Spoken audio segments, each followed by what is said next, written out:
I'm the Magpie. Welcome to the series where I'm gonna deep dive into all of this madness, going through each and every project for all of the songs on my Kind of a One album. Worth pointing out is that I decided to release this album under a CC BY license, meaning that it's completely remixable or sampleable or whateverable for you. So what I'm going to do is I'm gonna take a lot of the sounds from each and every project, I'm gonna save it down, and I'm intending to put it on the Patreon, which is linked in the description. We're also going to do like a remix collab album challenge on the Magpie Pirates Discord community.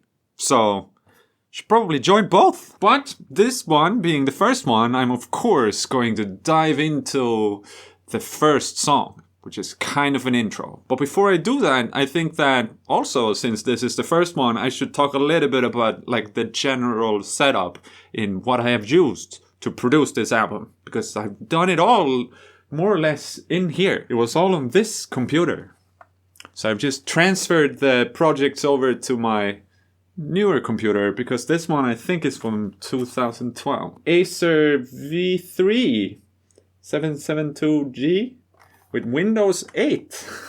Also, I have a Fireface UC RME that I got at the same time as I got that one. So this one also from 2012. And then the trifecta, I have a Soundcraft EPM8. So that mixer is just connected to the RMA Fireface UC. And everything has been mixed and produced and whatever on these headphones, which is just the K240.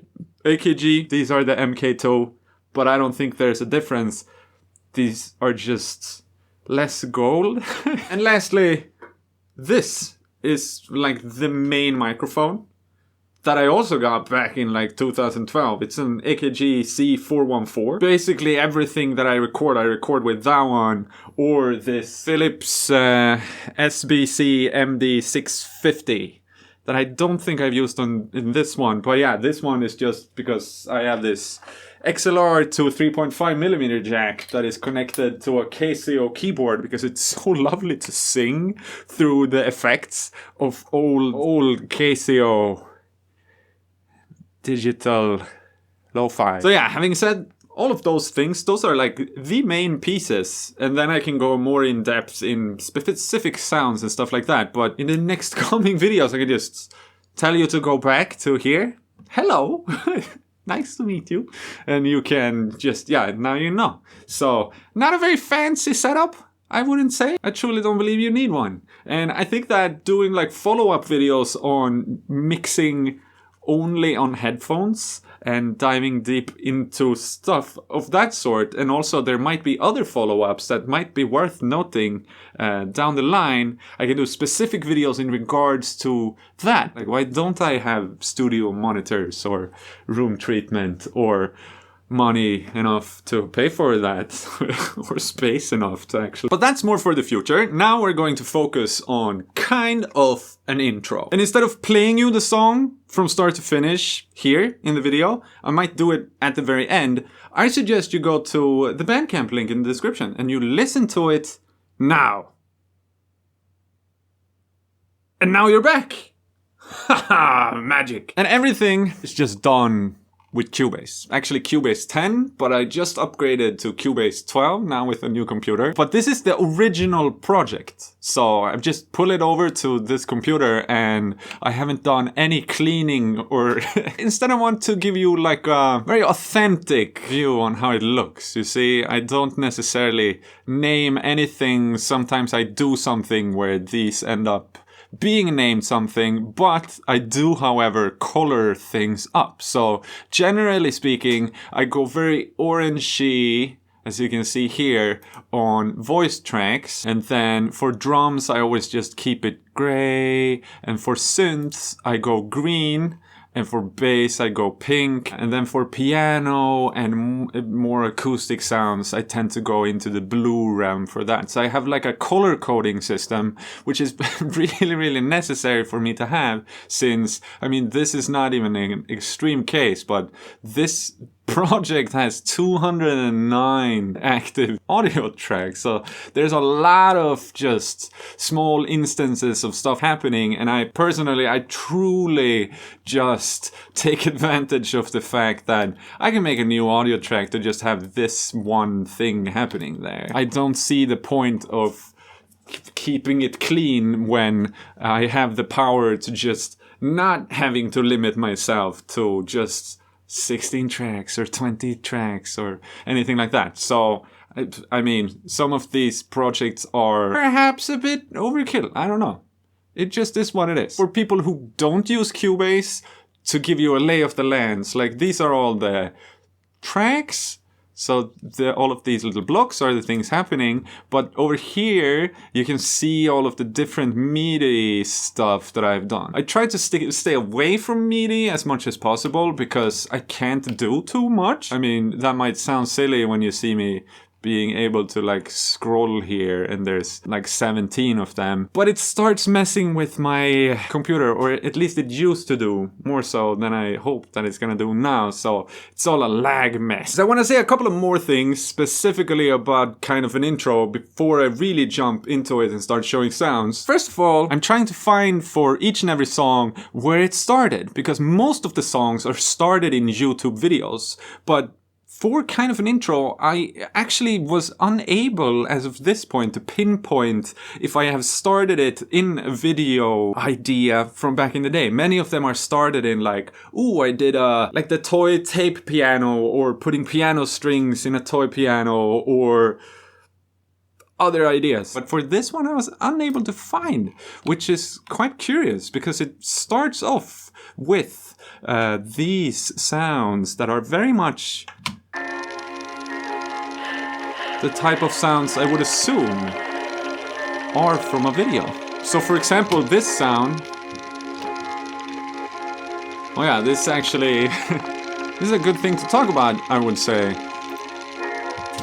I do a lot of these green things, which is automating what is going on. So sometimes I automate the mute button, which means that if I solo this track, I cannot like get rid of these because over here it is being muted. But this piano sound couldn't very well be from a video. And then there's just a bunch of voice tracks going on where I'm actually singing with this megaphone here. I'm like,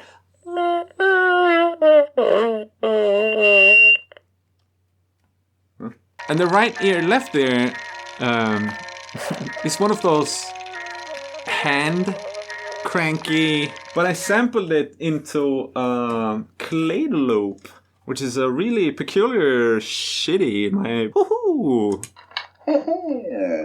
And then you can do pitch stuff. But you cannot pause with it, so that's, yeah. It's kind of old, but it's really cool for those types of silly things. I just, I sampled old school Wizard, and then that is just it, doing pitchy stuff. I've chopped it up a bit. And in the left ear, I'm not sure what that is. But then, the song, after this intro, takes shape.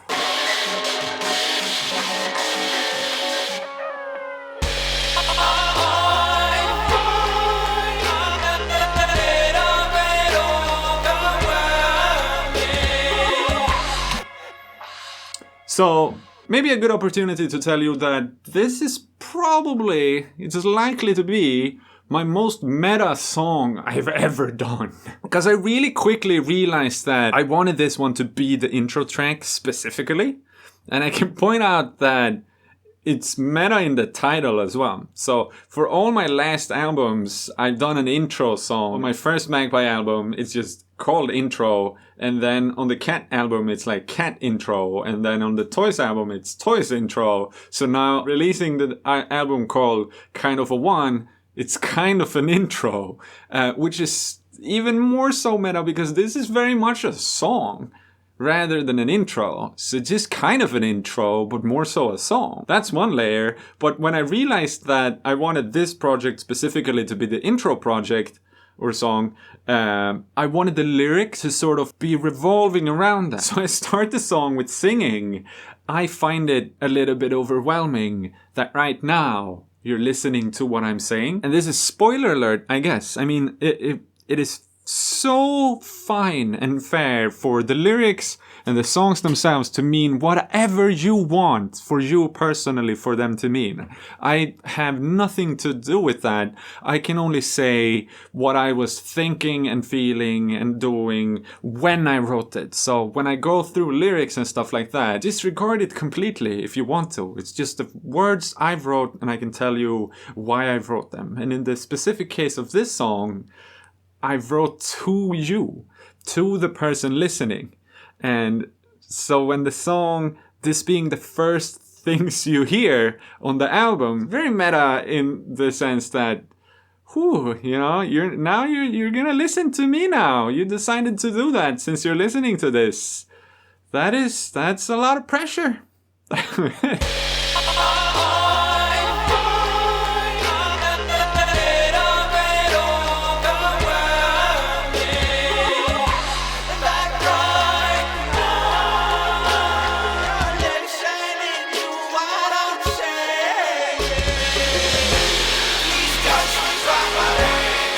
And then I decided to focus a bit on what I do. Please judge me by my hands instead of judging me by my words.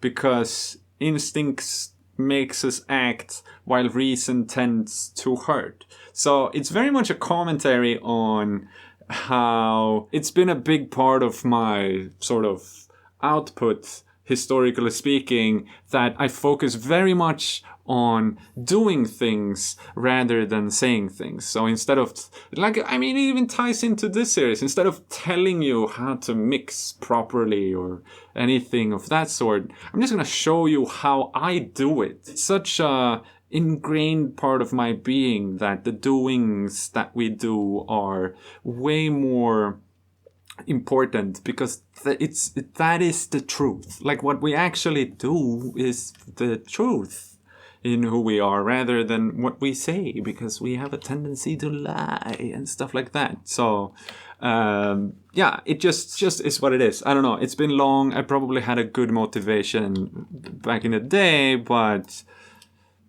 it's kind of cool.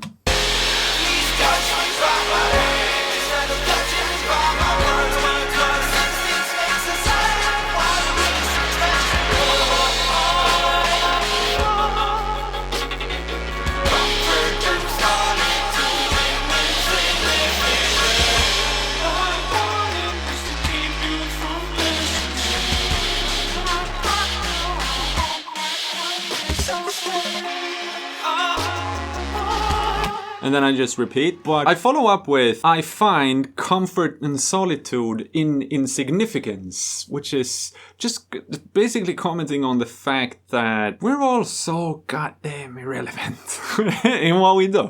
And it was something that I thought a lot about in relationship to me as an artist. So having this YouTube channel, and it's so comfortable being insignificant, I must say. Like the fact that if I output something, it's not gonna be dissected by millions and millions of people trying to cancel me or to put me on a pedestal. In this social media landscape and in life in general, there's so much gain in being free enough to be able to do whatever you want to do, creatively speaking, without having to care about how it will be received. So that insignificance is a solitude, in my opinion. But then I say, all that I wanted was to keep you from listening.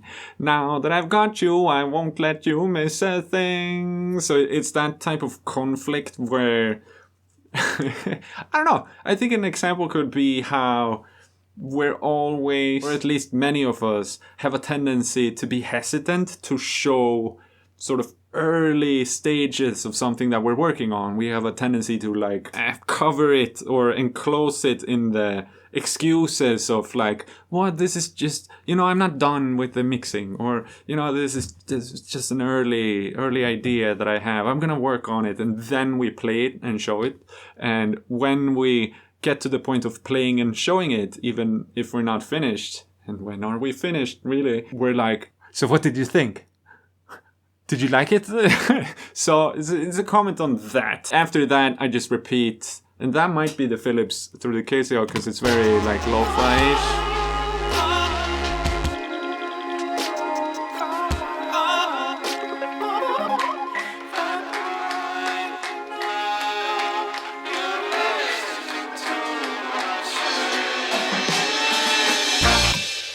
There's some weird stuff going on. And then at the very end, just to finish the lyrics part here.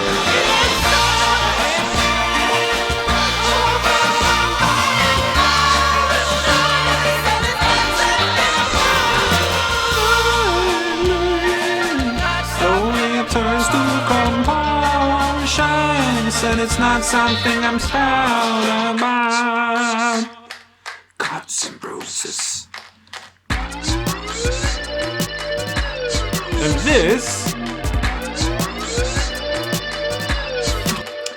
first of all, Cuts and Bruises is just me having a gag at the, I don't know if this is a thing really. I heard it at some point. Cats in boots is like a beatbox joke. Oh, how to beatbox? Oh, just say cats in boots. And I wanted to do like a more sinister or darker version of cats in boots. I came up with Cuts and Bruises. So that's just that. But then at the very end, it kind of drastically switches to a whole different audible situation.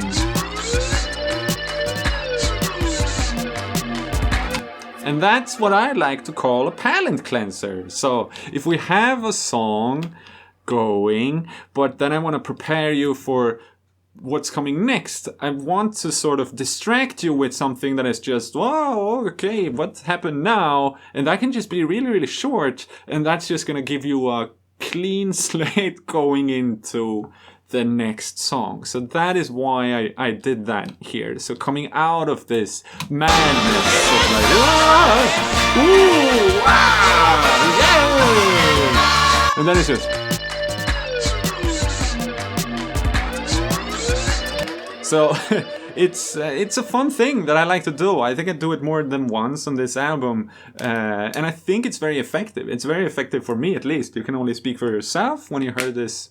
If you can remember the first time you heard the... Yeah, I'm hoping that it sort of came out of left field and it made you just... Oh, and you forget about what you've just been through as far as a musical experience goes. But yeah, so those lyrics, sticking on the theme of like how we act when we output stuff. Like the smiling slowly turns to compulsion and it's not something I'm proud about. I think that can act as a sort of commentary on the entirety of social media, like the fake lives that we portray on social media. There are endless stories of people being depressed but still feeling that they have to output content where they are chirpy and upbeat and smiling constantly to their audience. So it's this internal dishonesty for the gains or something. But anyways, to go a bit more into the production, as you can see, like even like down here, all of these gray tracks down here are actually vocal tracks that used to be orange and yellow. I just had to save them down because of effects and stuff like that. Like I couldn't use them. And here you can see all that is on this one is an EQ. And I do so primitive EQing, it's almost silly. I just boost a bunch of highs and I cut a bunch of lows. And that's going to be a reoccurring theme that maybe not all of you like. But yeah, compressor on that one.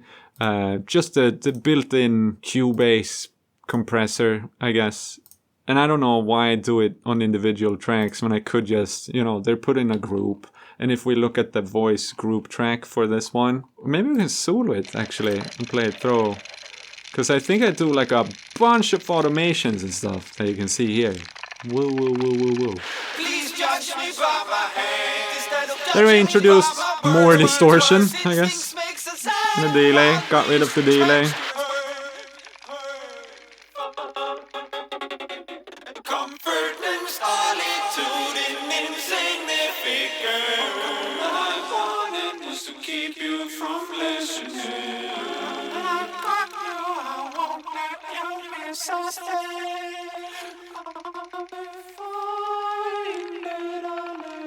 You can see the panurations going. Guess that's those. But yeah, as you can see, I'm not even utilizing all of the things that are put here, but I really enjoy just at sometimes introducing a pitch correction thing that just makes everything sound like plastic, I guess.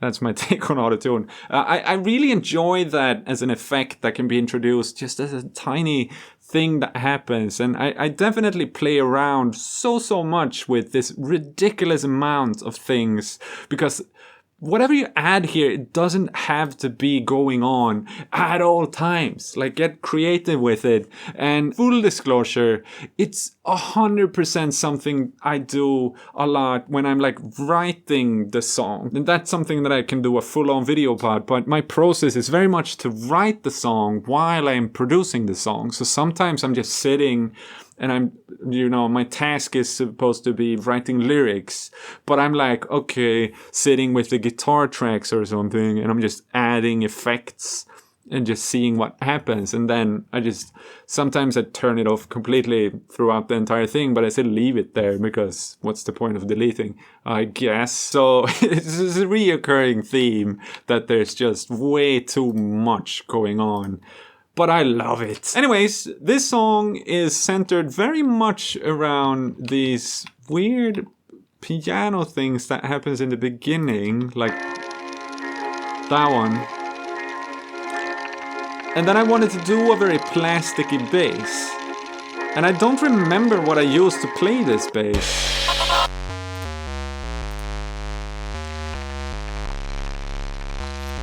But I wanted to have something that is, I guess, just disgusting to listen to solo, because it's got so much square wavy high frequencies, so it's like, yeah, I don't know, you tell me. I don't like it.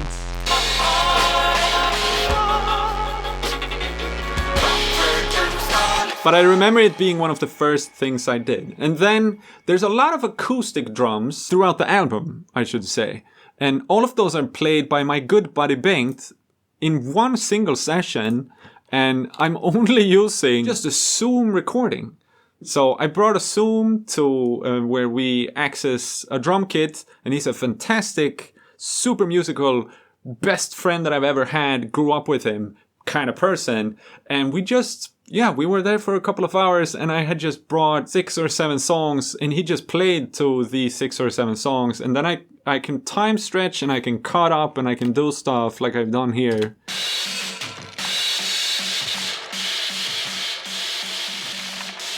And I'm doing insane panurations.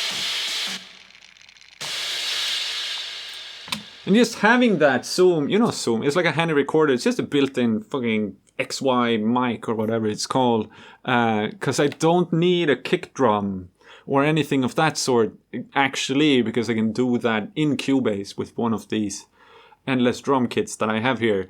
And it just becomes, it's just energy. It's just pure energy that I'm able to add into it. Just that, wow! And in this case, it goes through a shameful amount of things. Like, you would never need.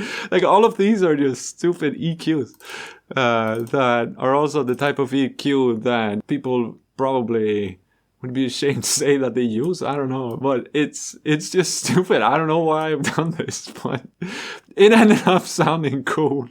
So it needs 5 of these EQs. Sorry, that was just stupid.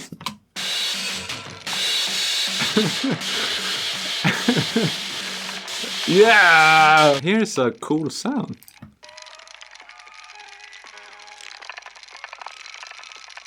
This is from sort of tape thing.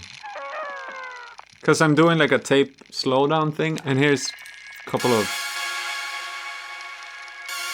MIDI. Here's also MIDI.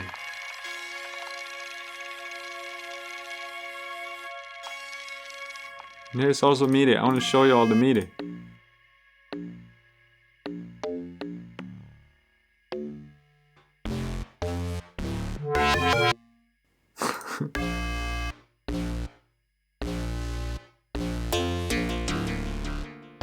You would never hear that in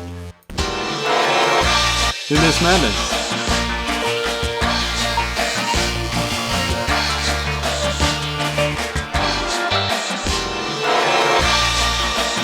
Because I have this. It's a U bass. With just bizarre amounts of cutting up and like reverse it and stuff. Because this part is so cool, in my opinion. Like, coming from this, that is, I mean, it's the bass that does it. Very synthy, I would say. Then we have those claps that you can see very much here.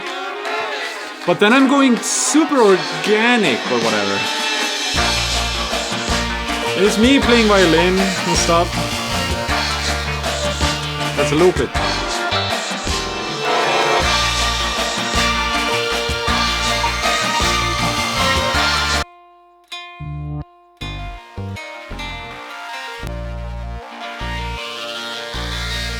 So acoustic guitar and this nasty synth.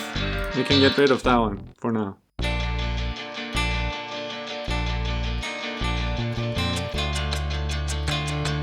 Beatboxing and clapping.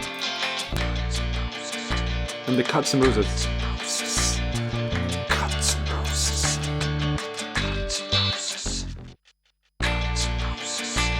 Know what that is? That's the drums under the table that I have. Perfect for just doing small stuff. Here's a bunch of MIDI drums. I don't have to go into that right now. Me on the violin.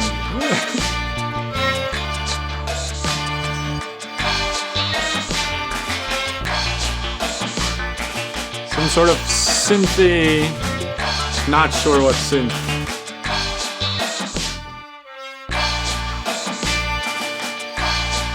And then we have all of this. Piano.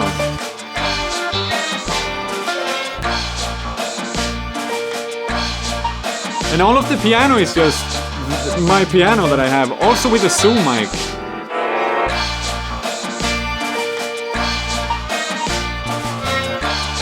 And then what is this? That's also under the table.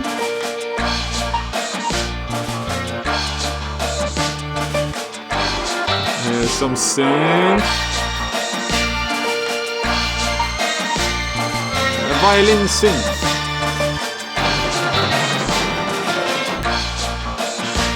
But staying very acoustic, I guess, in a sense. And chaotic.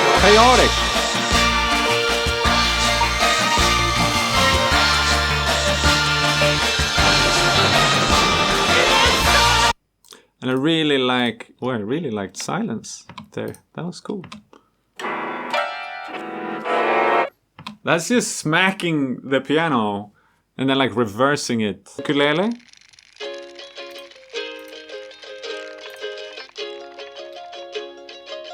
So nice. I think that's violin also. And possibly a trumpet. With some delay. Bit of distortion. As you can see, it's just, stock plugins. Well, yeah, you would never hear that. Left only. Kinda cool.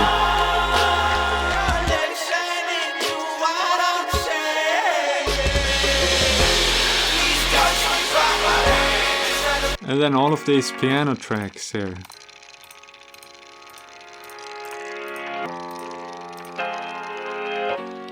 And they're probably too low cut. Like I've cut too much lows here for sure, but that's just sign of times, I guess. It's kind of dope.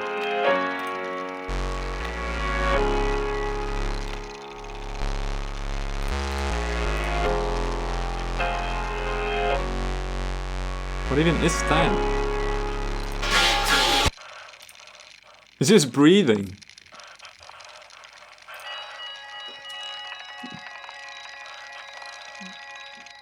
And something. And as you could hear, obviously, I chop up everything. But vocals in particular, I like to layer and layer and layer and then chop up layers and stuff like that. So it can look a little bit like this, I guess, where it's just insanity.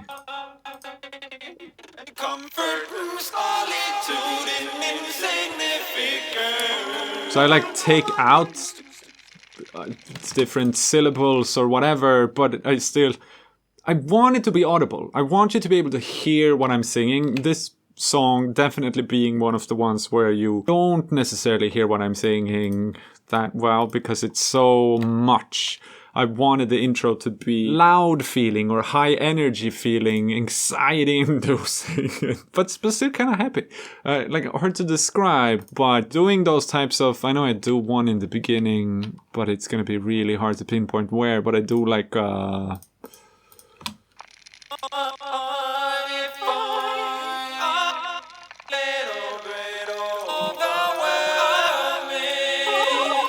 one. The ha ha ha ha ha. I think it's this one here.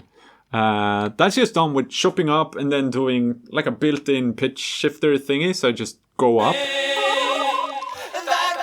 Because I have a falsetto, but I don't have that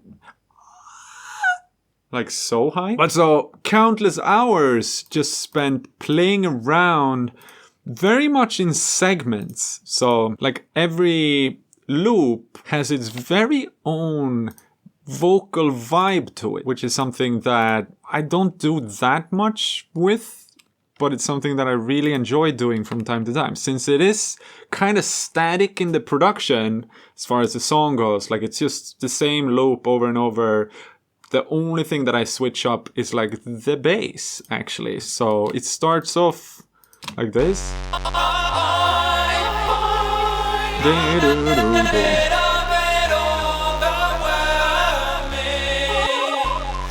That's a loop. And then I go down.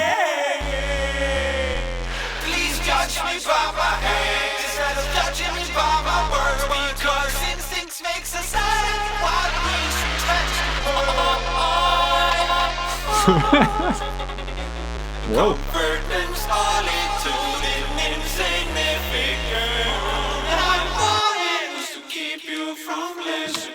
But yeah, so with the vocals, it's like every little loop, I do different things. But I think, yeah, it was kind of a good moment to point out, I do so much like this, where I just have, here I have like a EQ gain thing, and then I can get a pen tool and I can do things until I like it. So I'm very random in how I do stuff. And especially panorations. I do so much panoration type stuff like this, where just, I wanted to go like this in the panoration. Why not? Because panorations is so overlooked in regards to creativity, in my opinion. So I find it being such a ridiculous tools in many ways to surprise the listener with. Like, I think that if there is anything that we have grown too accustomed to as far as music listeners, it's that wherever an instrument is placed or wherever a sound is, that's where that sound is going to be. So if I take something like, the vocal, for example, and I just start hard panning it so it goes from center to but more and more to the right until it's like only in the right ear, and maybe the bass went completely left ear at the same time. I don't know. It's likely that the listener is gonna pay attention, I guess. Also maybe something that is worth making its very own video about. I'm not sure. However, I am now just going to play you from start to finish how it sounds. I hope I have addressed some things that you perhaps was curious about. If I did not, I suggest that in the comments of this video, you ask every specific thing you would like to know in regards to Rainbow, which is the song number 2 on my album Kind of a One. So that is the next song. Anything you want to know and anything that you felt like I could have answered in regards to this one, more as a overarching themed kind of question, or yeah, I don't know how to phrase it. Please ask in the comments and I can go into it. Let's listen to it in its entirety. Here we go.